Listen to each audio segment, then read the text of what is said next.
안녕하세요. 도너리 박하연입니다.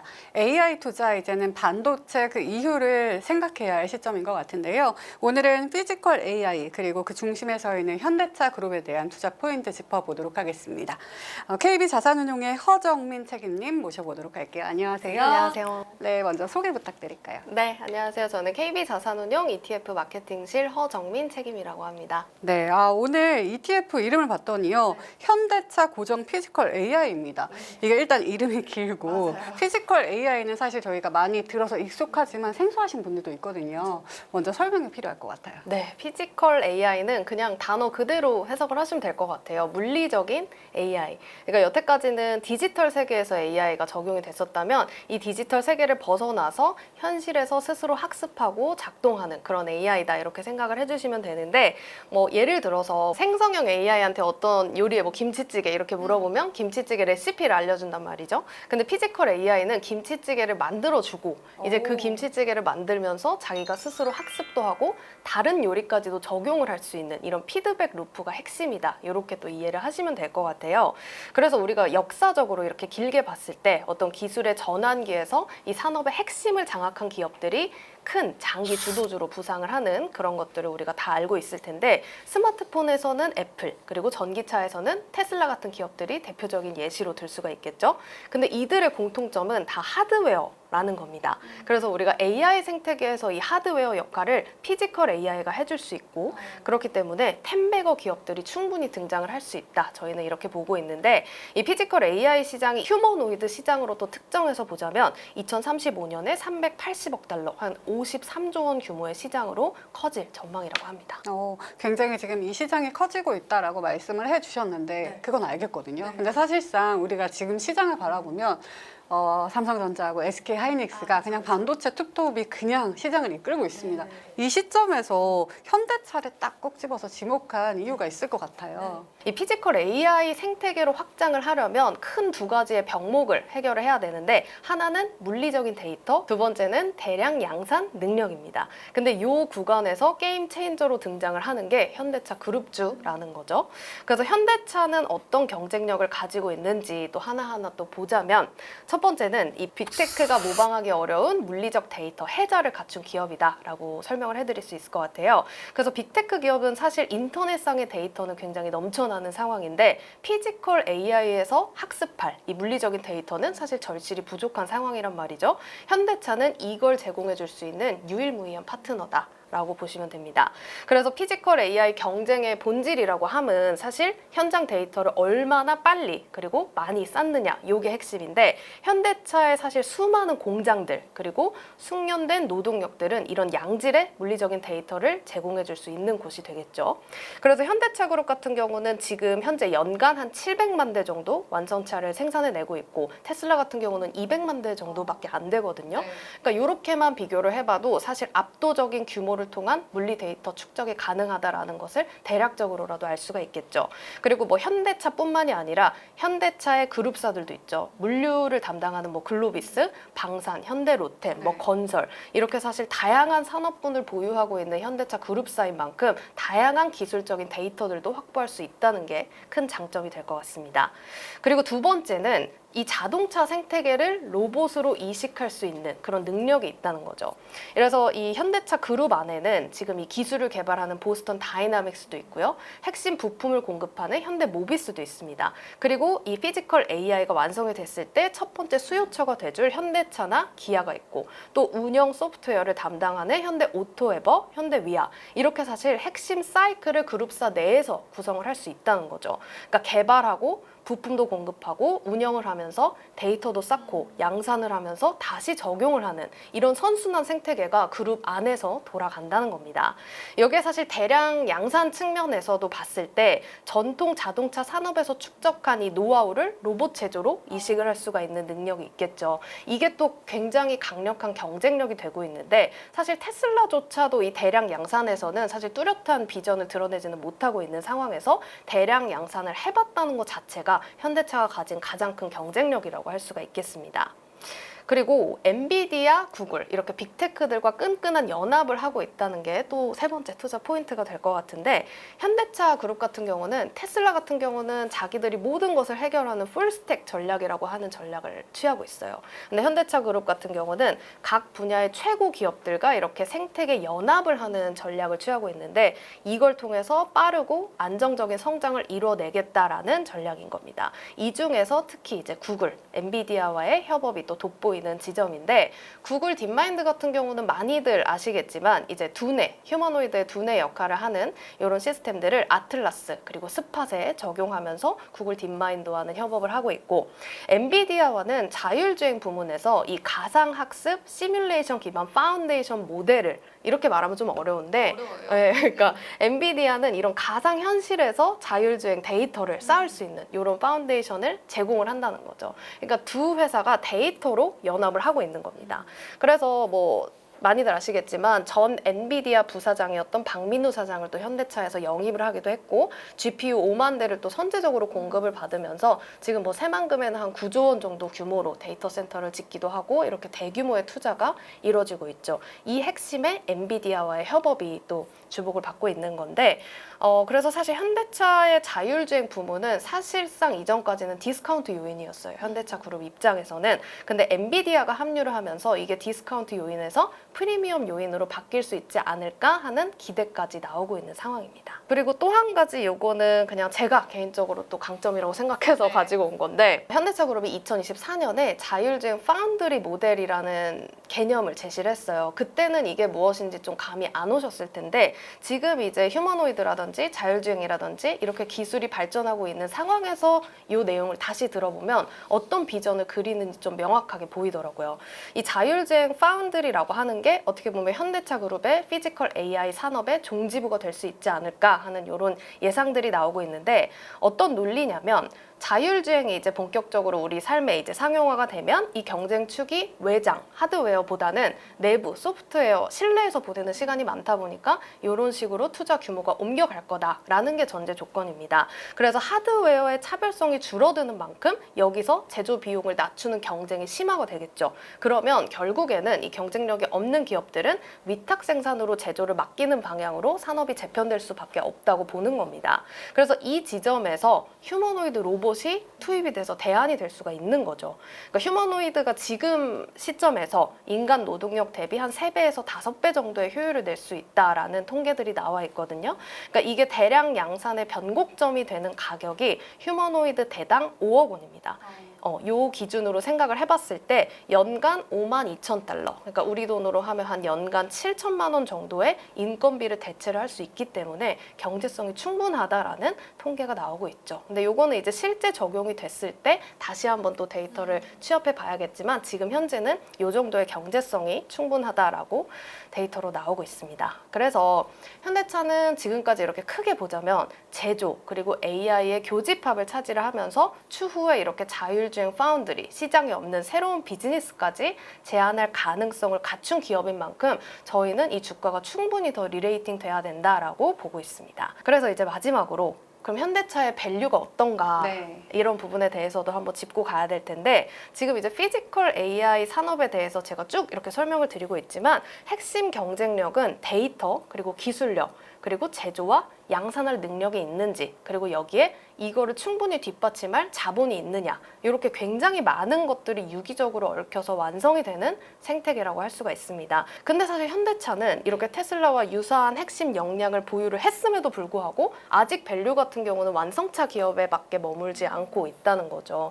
데이터로 아마 지금 보고 계시겠지만 테슬라 같은 경우는 지금 한 200배 넘는 PE 밸류를 받고 있는데, 물론 테슬라가 이 피지컬 AI 산업으로만 이런 밸류, 가능성으로만 이런 밸류를 받고 있는 것은 아니기 때문에 현대차가 지금 테슬라만큼의 밸류를 받아야 된다, 이런 얘기는 아니지만 테슬라랑 현대차의 밸류가 이렇게까지 차이가 난다라고 포인트를 두고 한번 이 기업들의 밸류를 바라보실 필요가 있을 것 같습니다. 그래서 현대차 같은 경우는 이 피지컬 AI 산업으로의 전환이 이루어진다면 밸류 리레이팅이 당연히 또 크게 나타날 가능성이 크다라고 할 수가 있습니다. 네, 일단 현대차의 경쟁력을 5가지로 정리를 해주셨는데요. 제조와 AI의 교집합을 일단 차지했다는 것이 가장 큰 것인 것 같습니다. 상품명을 보면은 현대차 고정 피지컬 AI잖아요. 고정이란 뜻이 들어가 있는데 이게 또 무슨 의미고 이게 왜 들어가 있는지 그 이유가 궁금하네요. 비중을 고정한다라는 뜻인데, 그래서 이게 저희가 뭐 최대 비중을 25%로 고정하는 거냐라고 많이들 생각을 하시는데, 그게 아니라 최소 비중을 25%로 고정을 하는 겁니다. 그러면은 현대차를 25%를 고정을 한다면 사실 나머지 75%의 비중이 굉장히 중요하잖아요. 그럼 나머지 종목들은 어떤 기준으로 정해졌는지 이걸 여쭤봐야 될 것 같아요. 네, 그러니까 나머지 75%는 현대차를 중심으로 또 피지컬 AI 생태계를 구성하는 다양한 기업들에 저희가 분산 투자를 하고 있는데, 그래서 이제 포트를 보시면 아시겠지만 저희가 현대차 같은 경우는 25%, 최소 25% 비중으로 고정을 해놓고 있고, 기아 15% 정도 큰 비중으로 가져가고, 현대모비스도 13%, 14%, 이 정도 비중으로 이 세 개 기업이 굉장히 큰 부분을 차지를 하고 있습니다. 그래서 현대그룹주도 현대모비스, 기아 뿐만이 아니라 현대오토에버, 현대위아까지 이렇게 현대그룹주들이 포함이 되어 있고요. 그리고 이 상품의 어떤 포인트라고 할 수 있을 게 피지컬 AI 생태계 확장으로 사실 요즘에 LG그룹주들이 많이 또 주목을 받고 있잖아요. 그래서 보시다시피 LG 이노텍이 한 10% 비중으로 들어가 있고, LG CNS도 5% 가깝게 이런 비중으로 구성이 되어 있습니다. 그리고 뭐 당연히 퓨어한 로봇 기업들, 레인보우 로보틱스, 두산 로보틱스, 로보티즈까지 이렇게 굉장히 다양하게 구성이 되어 있기 때문에 저희는 이거를 뭐 자동차 ETF도 아니고 로봇 ETF도 아니고, 그러니까 새롭게 저희가 시장에 제시를 하는 피지컬 AI 생태계에 투자하는 ETF다라고 설명을 드리고 있습니다. 그래서 이제 이런 주요 기업들을 하나씩 좀 보자면은, 일단 현대모비스 굉장히 중요합니다. 일단 현대모비스는 로봇의 관절 역할을 하는 액추에이터를 공급하는 회사인데, 이 휴머노이드 한 대에 수십 개의 액추에이터가 들어간다고 해요. 그렇기 때문에 휴머노이드 원가의 한 50에서 60%를 차지하는 굉장히 많은 원가를 차지하는 부품이기 때문에 이 부품을 얼마나 빨리 그리고 싸게 공급받냐가 경쟁력의 핵심이 되는 부분입니다. 그래서 이 모비스 같은 경우는 기존에 사실 자동차 조향산업, 액추에이터를 만들던 원래 회사였기 때문에 로봇으로 사업을 또 크게 확장을 하면서 빠르게 이 경쟁력을 선점했다라고 할 수가 있겠고, 모비스 같은 경우는 이 액추에이터를 시작으로 해서 뭐 센서라든지 제어기, 배터리 시스템까지 종합적으로 영위를 하면서 이 현대차 그룹 생태계에서 최적의 파트너로 또 자리매김을 할 것으로 보여집니다. 그리고 기아 같은 경우는 현대차 그룹의 어떤 동행을 함께하는 파트너다라고 봐주시면 좋을 것 같은데, 휴머노이드 생산 법인에 일단 투자를 참여하겠다라는 계획을 밝힌 상태예요. 그래서 2030년부터 이 휴머노이드 로봇이라든지 로봇들을 2030년부터 조지아 공장에 투입을 하겠다라고도 예고를 했고요. 근데 기아 같은 경우는 탄탄한 재무 구조가 또 핵심이라고 할 수 있을 것 같아요. 기아는 지금 19조 원이 넘는 순현금을 보유한 회사입니다. 여기서 현대차의 금융 부문을 제외하더라도 지금 한 12조 원 넘는 현금을 보유를 하고 있거든요. 근데 피지컬 AI가 앞서서도 말씀을 드렸다시피 초기 사업입니다. 그런 만큼 변동성이 심할 수 있는 구간에서 재무적으로 안정적으로 뒷받침을 해줄 수 있느냐가 굉장히 큰 또 경쟁력이 될 수 있는 부분인데, 기아가 이 현대차 그룹 생태계에서 이런 역할을 해줄 수 있는 기업이라는 거 참고를 해주시면 좋을 것 같습니다. 그리고 현대오토에버, 현대위아 역시 피지컬 AI 전환 과정에서 그룹사 내에서 역할이 크게 또 부각이 될 걸로 보여지는데요. 현대오토에버 같은 경우는 로보틱스 관제 그리고 자율주행 전환 과정에서 시스템적인 부분을 장악해서 이렇게 또 사업 역할을 확대할 걸로 보여집니다. 그래서 아틀라스가 이제 실제 공장 현장에 투입이 됐을 때 로봇 데이터를 관리하고 또 수집하고 요거를 또 스마트 팩토리에 최적화시키면서 로봇을 또 관리하고 관제하는 이런 시스템을 구축하는 역할을 맡는데요. 추후 이제 실제 공정에 투입이 됐을 때는 이 관제 플랫폼 산업이 굉장히 또 핵심 산업이 될 수 있다라는 전망이 나오는 만큼 아마 최근 주가 흐름 보셨으면은 이런 비전에 또 공감을 하시지 않을까 생각을 합니다. 네. 그리고 이제 현대차 그룹주들을 보시면서 가장 또 중요하게 보셔야 될 것들이 보스턴 다이나믹스의 지분 구조를 또 한번 보셔야 됩니다. 지금 이제 지분 구조 표를 한번 보시면은 지금 사실 보스턴 다이나믹스의 지분은 현대차만 가지고 있다고 생각하시는 분들이 많은데 보시면은 현대차, 기아, 현대모비스 그리고 현대글로비스까지 이렇게 지분을 같이 보유하고 있는 형태예요. 물론 이제 합작 법인을 통해서 현대차, 기아, 현대모비스는 보스턴 다이내믹스에 투자를 하고 있지만 글로비스가 또 직접 보유를 하고 있는 이런 구조인 만큼 이런 또 다양한 어떤 지분 구조도 함께 또 체크를 하시면서 투자 포인트로 삼아 가시면 정말 좋을 것 같다라는 생각이 듭니다. 그리고 이제 앞서서도 짧게 강조를 드렸지만 LG 그룹주들의 그 역할이 많이 또 부각이 되고 있는데 LG 그룹주들이 주목받는 큰 부분 중에 하나가 AI, 로봇 이렇게 신사업 가치의 재발견이 또 이루어지고 있기 때문이라는 게 가장 또 크게 작용을 하고 있는데요. 최근에 이제 젠스당 CEO 방안 관련해서 LG그룹과 또 뭐 깐부 회동을 한다 이런 얘기들이 전해지면서 엔비디아의 피지컬 동맹의 또 새 연합이 또 구성되는 시점인 만큼 주목해서 이런 그룹주들 또 흐름을 보실 필요가 있을 것 같고요. LG 이노텍 같은 경우는 다들 많이 아시겠지만 애플의 아이폰 카메라 모듈의 핵심 공급사입니다. 그래서 로봇 비전 센서 같은 이런 또 신사업 확장 가능성이 부각이 되면서 굉장히 또 기대감이 커지고 있는데 사실 피지컬 AI 부분 외에도 이 FCBG의 기판 사업에서 중요도가 사실 요즘에는 크게 부각이 되면서 삼성 전기와 함께 시장 주도주로 자리매김하고 있는 만큼 이 LG 이노텍 비중이 이렇게 크게 담겨 있다라는 게 저희 상품의 또 큰 포인트가 될 것 같습니다. 그리고 LG CNS 같은 경우도 사실 로봇이 이제 실제 산업 현장에 적용이 될 때는 이런 시스템적인 부분이 굉장히 중요한 핵심 포지션이 될 거다라고 또 말씀을 드렸는데 같은 맥락에서 CNS라는 그룹을 또 생각을 해주시면 될 것 같아요.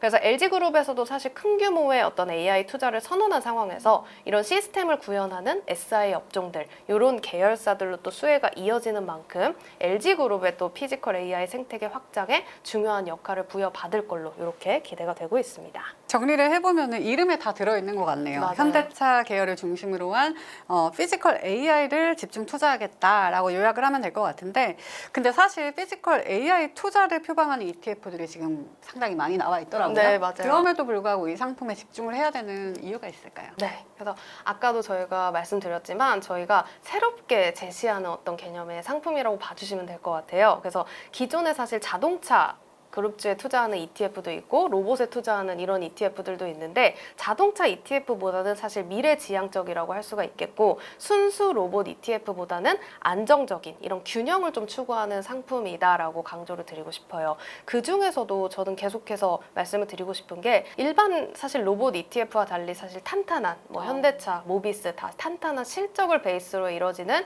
기업들인 만큼 AI 투자를 본인들의 타임라인에 맞춰서 차근차근 밀리지 않고 진행할 수 있는 기업들로 구성이 되어 있기 때문에 변동성 장세가 오더라도 상대적으로 안정적인 흐름으로 이 피지컬 AI 긴 생태계의 흐름을 쭉 따라갈 수 있는 이런 상품이다라는 게 가장 큰 차별점이지 않을까 이렇게 생각합니다. 미래지향적이지만 굉장히 안정적인 상품이다. 맞아요. 그죠? 네. 이렇게 정리를 해보면 될 것 같은데 그러면 책임님은 앞으로 현대차 그룹주들이 이끌어 나갈 국내 피지컬 AI 시장의 전망을 어떻게 바라보고 계신가요? 저는 앞서서도 계속 얘기했듯이 네. 이제 시작이라고 보고 있습니다. 어쩌면 아직 시작도 안 한 이런 산업이라고 보여지는데 지금 현대차 같은 경우는 휴머노이드 로봇 아틀라스의 양산 일정을 미리 공개를 해서 이 타임라인을 굉장히 잘 차근차근 맞춰 나가고 있는 중입니다. 그래서 2026년에 실증 투입을 하고 2028년에는 분류 공정에 투입이 되고 2030년에는 조립 공정으로 확대를 하겠다 이런 타임라인을 제시를 하고 있는데 지금 뭐 휴머노이드 로봇뿐만 아니라 자율주행 부문에서도 엔비디아가 합류를 하면서 경쟁력을 갖추게 됐죠. 그래서 상용화 기대도 높아지고 있는 상황이고요. 휴머노이드 로봇 그리고 자율주행 모두 사실 두 부문 모두 올해 말부터 실증 단계로 접어들게 됩니다. 이거는 뭐 현대차 그룹뿐만이 아니라 테슬라까지도 이제 올해부터 본격적으로 시작이 될 텐데 그래서 피지컬 AI 생태계 확장에 아주 중요한 원년이 2026년 올해가 되지 않을까 이렇게 또 생각을 하고 있습니다. 그래서 뭐 앞으로 사실 본격적으로 이제 피지컬 AI 생태계가 확장이 될 텐데 이 중심에 현대차가 가진 이 비전에 많은 분들이 공감을 하신다면 이 모든 걸 하나의 상품으로 담은 저희 라이즈 현대차 고정 피지컬 AI ETF 주목을 해보시면 좋을 것 같습니다. 알겠습니다. 앞으로 피지컬 AI가 새로운 산업혁명을 이끌 수 있을지 또 그 중심에서 현대차 그룹이 어떠한 변화를 일으킬 수 있는지 여러분들도 그 흐름을 지켜보시면 좋을 것 같습니다. 자, 지금까지 KB자산운용의 허정민 책임님과 이야기 나눴습니다. 좋은 말씀 감사합니다. 감사합니다.